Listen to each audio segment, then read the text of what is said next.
Monday, everyone. Just checking in. We are going to begin. Just for the record, I am Dr. Quinyon N. Scott, and I am a PD principal, and I'm here with Christina Cook, Washington Post Teacher of the Year.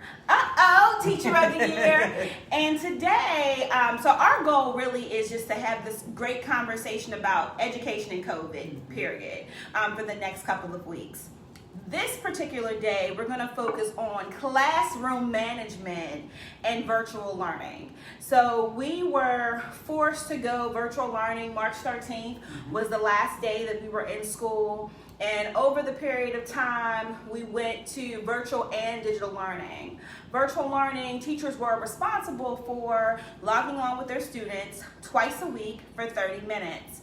And during that time, I realized something. The teachers that had classroom management issues face-to-face, they had those same classroom management issues online.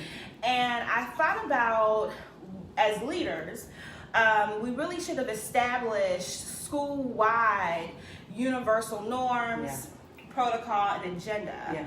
But just didn't have that foresight until some teachers just crumbled.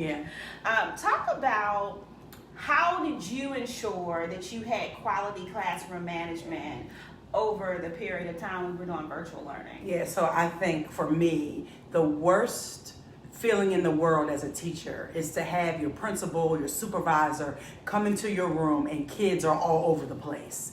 I actually cringe to think of my supervisor seeing me in that way. So for me, I treated the virtual classroom like I treated my normal space. And so what did that look like?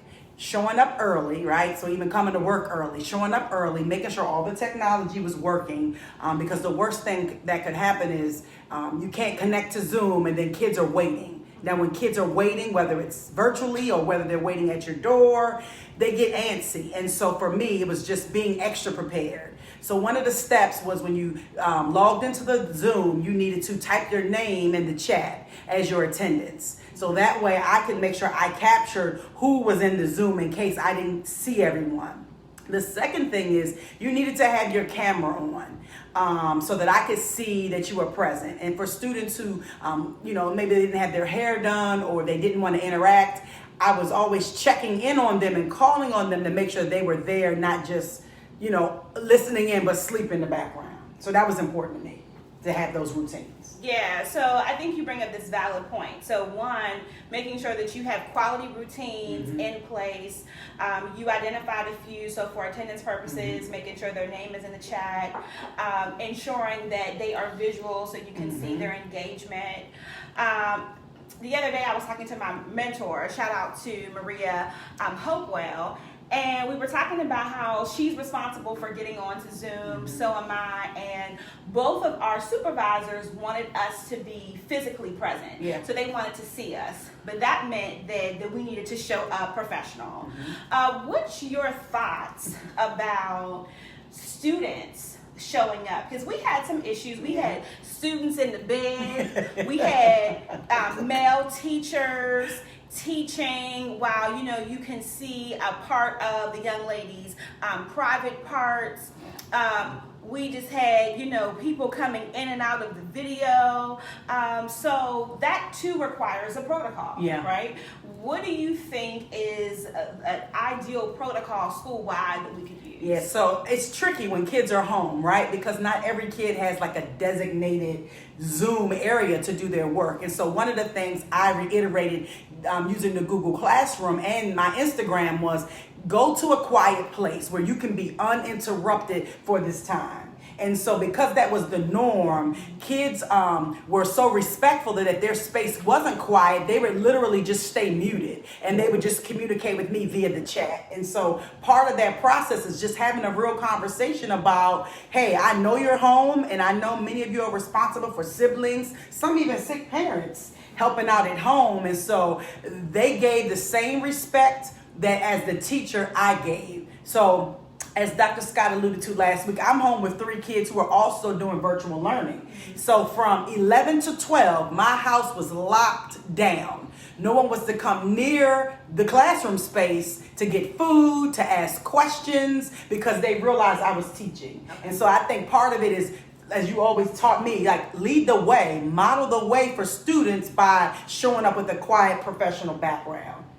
Yeah, that makes a lot of sense. You know, I was thinking about my dissertation is in study habits.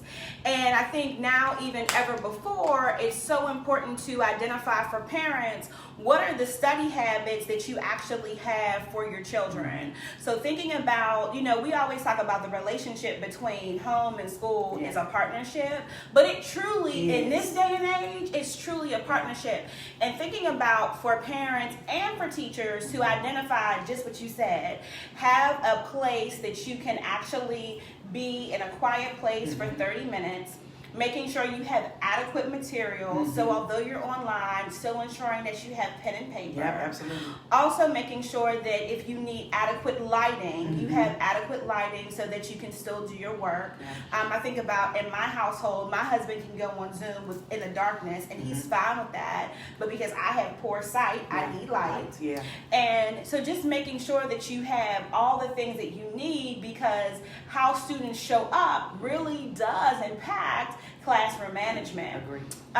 We know that safety, it was a huge issue. Zoom bombing became really big during the time we were doing virtual learning, and so all teachers had to have passwords. But prior to us doing passwords, we had students sharing porn, we had students writing on the whiteboard like inappropriate information, and we had to really come up with the do's and don'ts for virtual learning.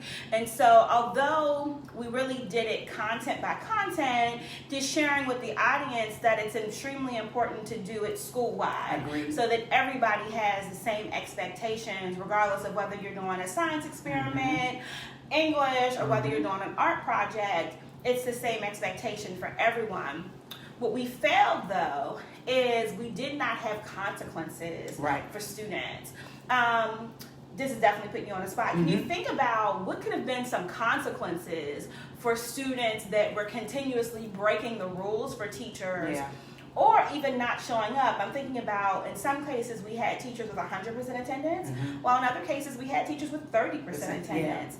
How do we begin to support those teachers or hold those students accountable? Yeah, so that's a really good question, Dr. Scott. It's just making me think like we're shifting. A paradigm is happening. A paradigm shift is happening in America with how we look at education. So this idea of being homeschooled or working from home is becoming or could become our norm. And so when something becomes the norm, I think we put our money and resources around making it like the thing, right? And so to your question, how do we have consequences? So to be quite honest, I had students who would talk over each other in the chat when everybody was unmuted, or, you know, laugh at someone. And so my consequence was you were going to be in Zoom detention. And what that looked like is during my office hours, I would then call that student to join me on Zoom to redo the lesson they missed because they were taking time away from instruction. So I think it's twofold, right? The Zooms are typically recorded. And so for students who are missing out, there's still an opportunity for them to get the learning. And that's the piece where we have to keep in the forefront. How do they still access the curriculum and the lesson, even if they were disruptive? Just like if we were in the building, if a kid's talking out in class, you know, we're not suspending them, right? We may send them to a buddy teacher's room. We may have them come in for recess or come in at lunch to work alongside us. So I think as we talk about consequences, they have to be aligned with the infraction, if you will. So if you find that a student is extremely disruptive, then we need to call that home and that family and find out what's going on where that kid is feeling like it's okay to disrupt the Zoom. And in a lot of cases, Dr. Scott, I don't think I shared this with you, we had a lot of parents who are working because they were essential employees. And we found we had a lot of our students home alone during the day. And so, quite frankly, teachers become parents to other people's children. And so there are days I'm waking kids up early to get on the Zooms for class. And so that's part of our responsibility if we're going to make this new wave work with e-learning. Yeah, and this is a great opportunity that if you want to like, share, or put in a comment when we're done, we'll definitely follow up with the comments. But I do want to add that we actually had to have an attendance team. And one of the things that the attendance team did was they were responsible for calling families that students didn't show up. They were also responsible for taking attendance with the teacher for both virtual and for digital learning. They were also responsible for checking in with the students. So in cases where a student didn't do what they were supposed to do, the attendance team would follow up. We had a member of the organization assigned to each grade level that prior to this we didn't have an attendance team, we just had an attendance monitor. And it really began to shift how we looked at partnering with students and supporting students. So as you're thinking about re-entry for next school year, virtual teaching, just thinking about those things that we've highlighted so far, making sure that you have school-wide norms, school-wide protocols, a school-wide agenda, so that once a teacher comes on, what are these expectations for the teacher? But look, the elephant in the room that I really want to get to today is, honey. do you think that both the student and the teacher should show up professional? So for us, professional is our teachers are in full uniform, right? It's professional attire. Yeah. Our teachers don't show up with t-shirts and jeans on. They're responsible for actually having shirt, tie, collar, etc. And for our students, we're a uniform school, and so which most schools are these days. Yeah. And I have a girlfriend, and she was sharing with me, shout out to the Maddens, she was sharing with me that her son is responsible for showing up with his uniform on Zoom every single day. Now let me add, it's a private school. Yeah. And he's in first grade, but there was no wiggle room for him to not have his uniform every day. Do you believe if our students showed up with their uniform on, that would make a difference? So that, again, you load it every week, right? We have these questions where it really gets me thinking about how I don't want my kids treated in a e-learning environment and how I want to treat other people's kids. I'm going to say this, and folks can get upset, but you need to show up professional. And there's something, I know there's some research out there connected to how you look with how you feel. If you have your rag on, your bonnet, and you're showing up to teach class, you're giving a raggedy appearance to your students. I'm sorry, right? So I can say this honestly. I was concerned that I didn't have my hair done every day due to COVID. And in some cases, I may have showed up with a hat on. So I was giving them business casual. I was giving them dress at the top, pajamas on the bottom. But I think if we're going to go forward with e-learning, and I saw an article from the One Day magazine from Teach for America that spoke about schools being ready at the drop of a dime to switch to e-learning. That needs to be one of those norms so that kids understand no matter where you are, when you have to transition, you're not transitioning the expectation, you're just transitioning the physical space. So it would not be acceptable in any professional environment, I don't care how liberal it is, for students to come to school without a uniform on, if it's a uniform school, and for adults to show up unprofessional.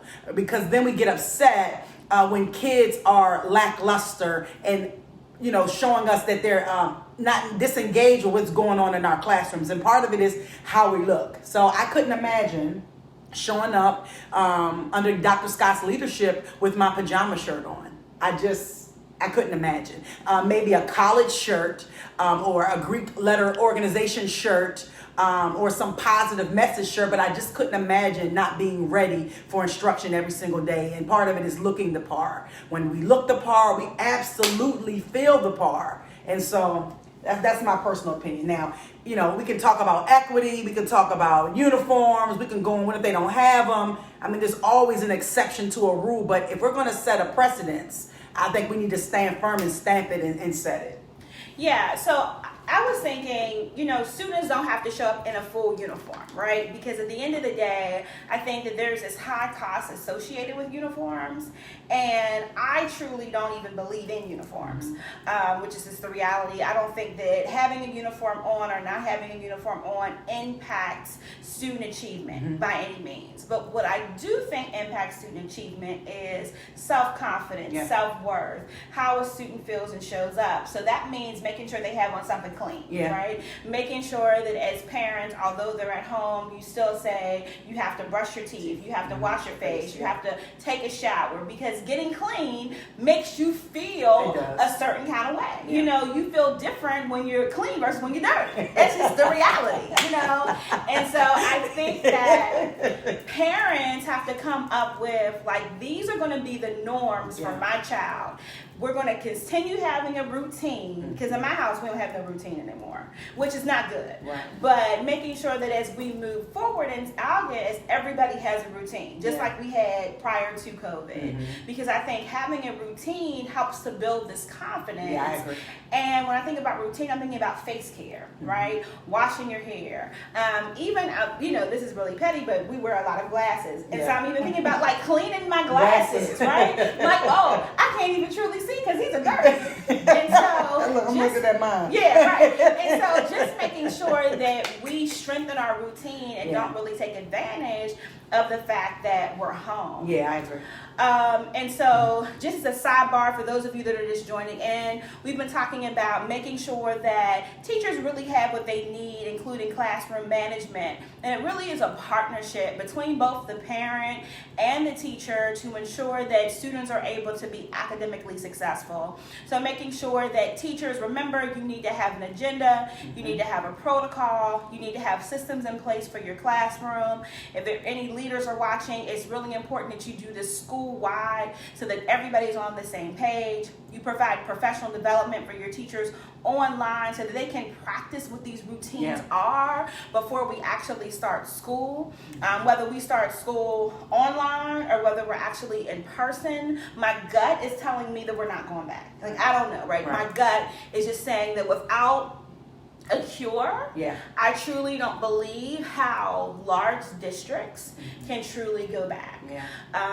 The other thing before we say goodbye, right, until next week, that I do want to share is talk about how do you begin. We have a lot of students that are in need, right?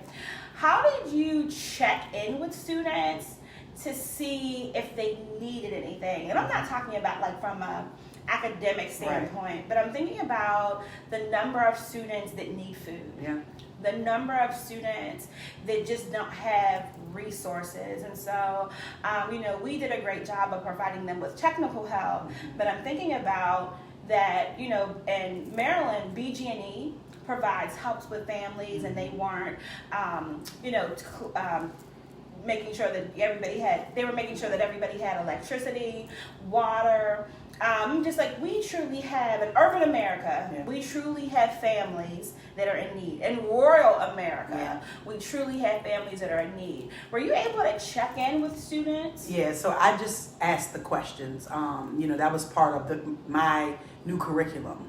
Before I got into the content, it was, how are you doing? How is your family doing? And it wasn't always via the Zoom. Even though I would do a generic check-in on Zoom, I would literally call students on FaceTime and find out what was going on with them. And, pride is something else, right, for people, because no one wants to admit that they're in need.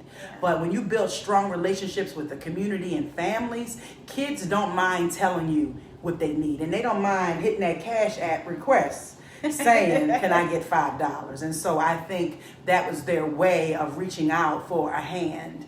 But I don't know. I just feel like so many of us are blessed. And, being away from the physical school environment really gave me an opportunity to reflect on how grateful I need to be for the resources that I had. We didn't go without food. We didn't go without electricity. We didn't go without anything that we needed and or wanted. And so I think part of the being human is connecting with others and just asking, do you need anything? And I know as a team, we would check in about toilet paper. We would check in about paper towels. So that it became the joke, but that was our way of saying, hey, I'll swap you 2 Lysol bottles for some hand sanitizer or whatever. So I think that's part of it too, is continuing to build the relationships. Even though we're high tech, never forget to be high touch with your team and your students. Yeah, and I think that is so important. We were fortunate to still be working, but I'm thinking about, even though we were working, we have been in situations where we know people that have worked with us that have been homeless. Correct. Even though they were receiving a paycheck every 2 weeks. So the idea of consistent working still doesn't mean lacking. Correct. And, in the time that we've known each other, I'm thinking about, teachers that have lived inside of the classroom that we've had to support over time. Yeah. I'm thinking about teachers. We were fortunate to be at a school where you can actually dine at no cost. And so I'm thinking about the number of adults that eat breakfast, lunch, and dinner there. Yeah. Some for convenience, some for financial Absolutely. means. But just because you have a job or a career, right? So this is philosophy that, I have a degree, and so because I have a degree, I'm in a different place. When the reality of it is, that's not the case. Correct. The case is that there are people that are still in need. And so colleague to colleague, whatever you do, right? So whether you are a leader, whether you are a teacher, whether you work in a dining hall, whether you clean, like whatever you do, there may be different people in the organization that really need things. And leaders, I just encourage you to do this check-in with your people, whether it's daily, whether it's through text. I did a variety of check-ins. One check-in was an 8:15 phone call, and then I would text people offline. If anybody I thought about during the day, I would just text them. Another check-in would be I would just text the content team, and so just checking in with them. Another check-in would be to checks the grade level teams, or to make sure the grade level team leads or the department chairs were checking in with their people. Sometimes people are more comfortable sharing with different people their situation, but I share all that to say that COVID hits everybody, and it hits everybody in a very different way. So just to kind of sum up what we've talked about today, just a few things. So one, classroom management during this virtual time. So making sure that if you're doing virtual teaching, you have clear systems in place. That systems include making sure you have clear protocols for teachers, making sure that there's a consistent agenda that all students know they're responsible for, making sure that students know their expectation, going back to just some of the clear expectations. Show up on the video. This is how you show up.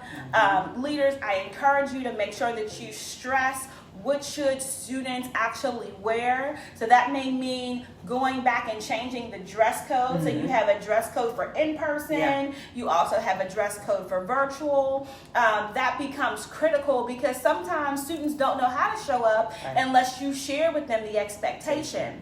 One more thing. I know I said I was done, but one more thing. Do you think, we talked about the partnership with parents, right? Right now we need parents more than ever before. Do you think that parents should sign a contract just saying these are the expectations between the school and the students, and so do you agree? So nothing severe. Right. Or should it just be a trust factor where we just share the information, email, whatever, and we just trust that parents will do the right thing? So I feel like we must inspect what we expect. And in order to do that, we need some type of agreement. And maybe we call it an agreement versus a contract. We know in most of our public school settings, on the first day of school, you're given a student parent handbook that has all the rules and policies. So maybe we need to switch to a virtual handbook that shows how we want to be if we ever have to switch to a virtual environment. So I think, again, we're at a tipping point in education where homeschool is the new trend. And so we need to, and we have an opportunity to create how impactful that environment can be. I mean, it's funny, Scott, I'm thinking about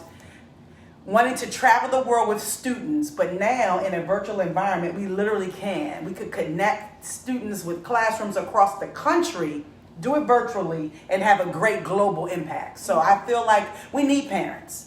I'm a parent and I support schools. I support public schools as my kids attend public school. And I think if we go back to the teacher, student, home, right, we have that triad, we'll see greater improvement with students if we're all working on one accord. Yeah, I agree. Parents, again, I can't say it enough. We need you like never before. And part of it is really starting to talk about what will your virtual space look like. So I've seen, 100 Facebook messages about, are we buying school clothes? And that's important, right? Because we talked about uniforms. School clothes are important. But one of the things that's a true important is making sure that your child has a space. Yeah. And that space is healthy, meaning that it's adequate for learning, they have adequate lighting, the seating is comfortable, and that's going to be very important to move forward. Also, you said something really important. You talked about the 11 to 12 o'clock hour.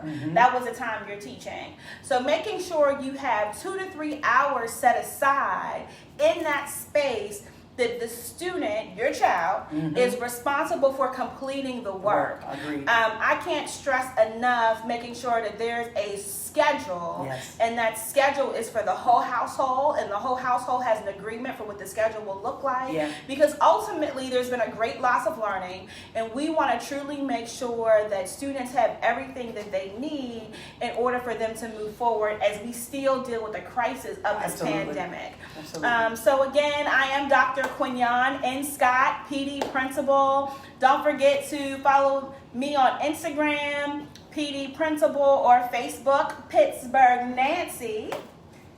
Christina Cook, you can follow me at The Ghetto Intellectual on Instagram, or Christina Cook on Facebook. Thank you so much, and we look forward to seeing you all next week.